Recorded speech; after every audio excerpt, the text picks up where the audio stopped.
जय कबीर साहब। इस बार आप 49वीं बार की कथा सुने। साहब जी को कोड़ों से मरवाना जाना। तो बार बार शेख सखी साहब जी को मारने की कोशिश करता है, मगर साहब जी बच जाते हैं। तो इस बार आप विस्तार से कथा सुने। शेख सखी साहब को जल्दी से जल्दी मिटाना चाहता था। उसकी कोई भी तरकीब कामयाब नहीं हो रही थी। वो सोचता था करीब कोई जादूगर है। उसने पंडित और मुल्ला की सलाह पर साहब को कोड़ों से मरवाने का फैसला कर लिया। बौखलाया हुआ शेख सखी साहब को रास्ते से हटाने के लिए हर किसी की बात मान लेता था, इसलिए उसने कोड़ों वाली बात भी मान ली और अपने सिपाहियों को हुक्म दिया कि किसी ऐसे आदमी को खोज कर लाओ जो कोड़े चलाने में कुशल हो। जब ऐसा व्यक्ति खोज कर लाया गया तो शेख सखी ने उसी समझा दिया कि उसे क्या करना है। जब साहब भक्तजनों को प्रवचन सुना रहे थे तब शेख सखी के इशारे पर उसने साहब पर कोड़ों की वर्षा कर दी, पर कोड़ों से साहब की शब्द स्वरूप देही पर कोई असर नहीं हो रहा था और ना ही कोई निशान पड़ रहा था। साहब तो भक्तजनों को सत्य भक्ति का उपदेश देने में मग्न थे। कोड़ों का असर न होते हुए देख कोड़े चलाने वाला बड़ा परेशान हो गया और आखिरकार थक कर वहां से भाग खड़ा हुआ। यह देख भक्तजन साहब की जय जयकार करने लगे।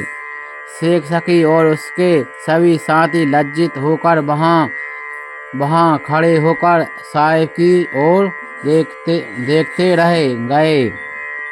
तो साहब को मारने की ये प्रयास भी शेख सखी का फेल हो गया। तो भक्तों, अब 49वीं बार आपने कथा सुनी, अब 50वीं बार की कथा आपको सुनाएंगे। हुआ फैसला साहब को कोड़ों से मार चुकाने का। धर्म गुरु ने हुक्म दिया सत्संग में कोड़े चलाने का। वर्षा की तरह कोड़े बरसे, कोड़े वाला गया थक हार।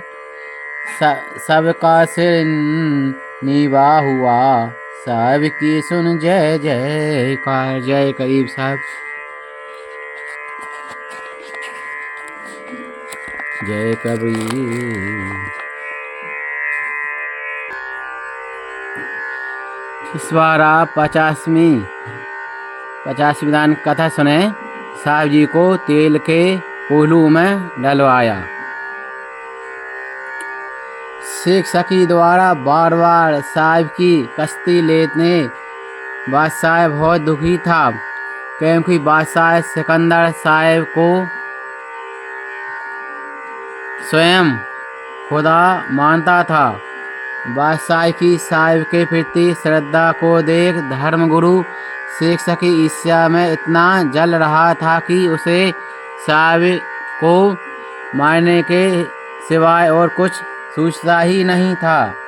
इसलिए वो आए दिन अपने साथियों से मिलकर साहब को मारने के नए नए ढंग सोचता रहता था। एक दिन वो अपने साथियों के साथ कहीं जा रहा था तो रास्ते में तेल का कोल्हू चलते देखा। सबका ध्यान उस ओर गया। बस फिर क्या था, सबने विचार रखा कि करीब को मारने के लिए यह तरीका भी आजमा कर देख लेते हैं। हो सकता है कि इस युक्ति से करीब का अंत हो जाए। शेख सखी को भी यह सलाह ठीक लगी। वो एक दिन साहब को घुमाने के बहाने ले गया। अंतर्यामी साहब तो सब जानते थे। शेख सखी ने उस तेल के कोल्हू के पास पहुंचकर साहब से कहा कि आप इस कोलू में खड़े हो जाओ। साहब भी आदेश के ही इंतजार में थे। वो तो मुस्कुराते हुए उसमें खड़े हो गए। तभी शेख सकी ने कोल्हू चलाने वाले को कोल्हू चलाने का हुक्म दिया। हुक्म सुनते ही कोल्हू वाले ने कोल्हू चलाने दिया। कोल्हू चलता रहा। साहब खड़े मुस्कुराते रहे। कोल्हू साहब का कुछ ना बिगाड़ पाया। यह देख सकी और उसके साथी बड़े हैरान हुए और अपने हार से बेइज्जत होकर वहां से चल दिए। बार बार शेख सकी साहब जी को मरवाने की कोशिश कर रहा है, हर बार मगर फेल हो जाता है।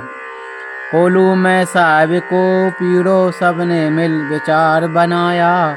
कोल्हू में खड़े होने का साहब को हुक्म सुनाया। छठे सबसे किया इशारा, कोल्हू वाले कोल्हू चलाया। चलता कोल्हू साहब ऊपर कुछ बिगाड़ ना पाया। जय कबीर साहब। इस बार आप 91 बार की साहब जी को इमली के पेड़ के साथ बांधकर खीले गड़वाया। तो ये आप कथा सुने। चारों ओर पूरे देश में साहब की सत्य भक्ति की प्रसिद्धि फैल गई थी और भक्तजन बड़ी गिनती से साहब की शरण में आने लगे थे।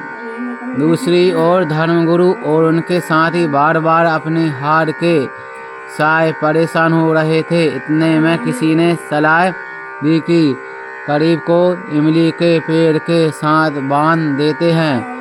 तकी ने उदास मन से यह युक्ति भी स्वीकार कर ली और साहब को उस पेड़ के पास लेकर कहा कि आप इस पेड़ के पास खड़े हो जाओ। अंतर्यामी साहब तो उनके मन की बात को जानते थे और मुस्कुराते हुए वहां खड़े हो गए। तकी ने सिपाहियों को आदेश दिया कि करीब को इमली के पेड़ के साथ बांध दिया जाए और उसके माथे और छाती पर खीलें गाड़ दो। धर्मगुरु शेख सकी ने सोचा कि करीब तड़प कर मर जाएगा।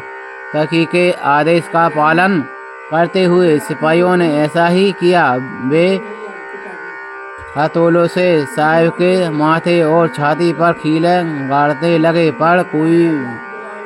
पर कोई यह नहीं जानता पा रहा था कि साहब का शरीर तो मात देखने के लिए था, वो शब्द स्वरूप है। सिपाही साहब की छाती और माथे पर अपनी खीलें ले जा रहे तकी पा रहे थे। खीलें उनके हाथों में छूट कर नीचे पृथ्वी पर गिर रही थी। सिपाहियों ने शेख सकी से कहा कि हमारे हाथ काम नहीं कर पा रहे हैं, खीलें हाथ से नीचे गिर जाती हैं। यह सुनकर शेख सकी और उनके सलाहकार बड़ी ही लज्जित हुए। ऐसे में वो कर ही क्या सकता था। इस बार भी फैल है इसकी शेख सकी की। पाखंडी देख साहब की हो गए लाल पीले, इमली पेड़ से बांध साहब को लगे गाड़ने खीले तड़प हाथ साहब और बड़े तो पड़ जाए ढीले। सिपाही कहे बस नहीं हमारे गिर रही हाथ से खीले। जय कबीर साहब।